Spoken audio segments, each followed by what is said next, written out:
آگے فرماتے ہیں اذا سألت فاسأل اللہ، جب مانگو اللہ سے مانگو، اللہ سے مانگو۔ کیوں کسی کے سامنے دست سوال پھیلا رہے ہو؟ کیوں کسی کے سامنے عزت نفس نیلام کر رہے ہو؟ ملنا وہیں سے ہے تو اسی سے مانگو۔ موجودہ دور میں اور خاص طور پہ ہندوستان میں ہم مسلمان مصیبتوں میں گھرتے ہیں، پریشانیوں میں گھرتے ہیں، تو ایک عجیب صورتحال پیدا ہو گئی ہے کہ ہم نے تدابیر ہی کو سب کچھ سمجھ لیا ہے، اسباب ہی کو سب کچھ سمجھ لیا ہے، رجوع الی اللہ کی توفیق نہیں مل پا رہی ہے۔ بسا اوقات ایسا ہو رہا ہے کہ ہزاروں کی بھیڑ تو ہے لیکن نمازیں غائب ہو رہی ہیں۔ اذا سألت فاسأل اللہ، جب مانگو اللہ سے مانگو، اس کے سامنے دست سوال پھیلاؤ۔ اور آگے فرماتے ہیں وَإِذَا اسْتَعَنْتَ فَاسْتَعِنْ بِاللَّهِ، جب مدد چاہو اللہ سے مدد چاہو، جب مدد چاہو اللہ سے مدد چاہو۔ اور آگے ایک بڑا خوبصورت ٹکڑا آ رہا ہے، اللہ کے نبی فرماتے ہیں وَعْلَمْ أَنَّ الْأُمَّةَ لَوِ اجْتَمَعَتْ عَلَىٰ أَن يَنْفَعُوكَ شَيْءً لَمْ يَنْفَعُوكَ إِلَّا بِشَيْءٍ قَدْ كَتَبَ اللَّهُ لَكَ۔ اور یہ جان لو، محفوظ کر لو، گرہ باندھ لو اسے کہ پوری انسانی برادری مل کر بھی تمہیں کوئی فائدہ پہنچانا چاہے نہیں پہنچا سکتی ہے مگر وہی پہنچائے گی جو اللہ نے تمہارے حصے میں لکھ رکھا ہے۔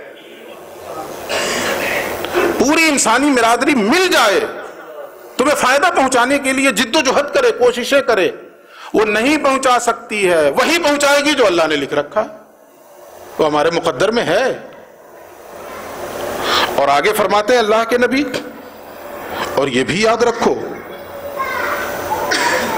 وَإِنِ اجْتَمَعُوا عَلَىٰ أَن يَضُرُّوكَ بِشَيْءٍ لَمْ يَضُرُّوكَ إِلَّا بِشَيْءٍ قَدْ كَتَبَ اللَّهُ عَلَيْكَ۔ اور یہ بھی ذہن میں بسا لو کہ اگر پوری انسانی برادری مل کر بھی تمہیں کوئی نقصان پہنچانا چاہے وہ نہیں پہنچا سکتی ہے مگر وہی جو اللہ نے لکھ رکھا ہے۔ اس لیے میں نے آیت پڑھی تھی ما اصاب من مصیبت فی الارض ولا فی انفسکم الا فی کتاب من قبل ان نبراها۔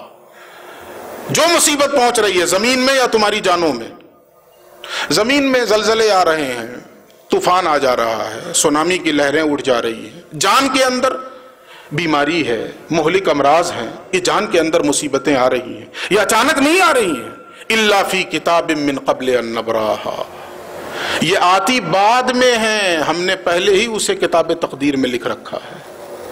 ان ذالک علی اللہ یسیر، اور اللہ پر تو یہ بہت آسان ہے، اللہ کے لیے یہ مشکل کیا ہے اسے لکھنا، وہ اپنے علم قدیم سے وہ ساری چیزیں لکھ رکھا اس نے۔ تو جب یہ یقین پیدا ہو دل و دماغ میں، یہ چیز رچ بس جائے کہ ساری کائنات مل کر بھی ہمیں ایک پیسے کا فائدہ نہیں پہنچا سکتی ہے اور ساری کائنات مل کر بھی ہمیں ایک پیسے کا نقصان نہیں پہنچا سکتی ہے، جس کا یہ ایمان ہو جائے تو اس کے اندر کس قدر استغنا کی کیفیت پیدا ہوگی، وہ کس قدر بے نیاز ہوگا۔ ہم دیکھتے ہیں، خود اپنے مرشد کو دیکھتے ہیں اس معاملے میں، کس قدر بے نیازی ہے، وہ کیوں ہے یہ بے نیازی؟ ہم جیسے لوگوں کی حالت یہ ہوتی ہے، معاف کیجیے گا میں بہت تلخ حقیقت کی طرف اشارہ کر رہا ہوں، کہ نذرانہ ملا نہیں کہ سیدھے باتھ روم کو جاتے ہیں گننے کے لیے کتنا ملا اندر، اور یہاں دیکھتے ہیں کہ دینے والے کو تو چھوڑیے، کوئی اگر عطا دے رہا ہے اس کو تو چھوڑ دیں، جب خود کسی کو دے رہے ہیں تو دیکھنے کی کبھی حاجت ہی نہیں محسوس کی کہ میں دے رہا ہوں تو کتنا دے رہا ہوں اور کیا دے رہا ہوں۔ یہ ہے بے نیازی اور یہ ہے استغنا۔ اور یہ کیسے حاصل ہوگا؟ یہ یقین کہ اللہ نے جو لکھ رکھا ہے وہی ہوگا، اس کے علاوہ ہو کیا سکتا ہے۔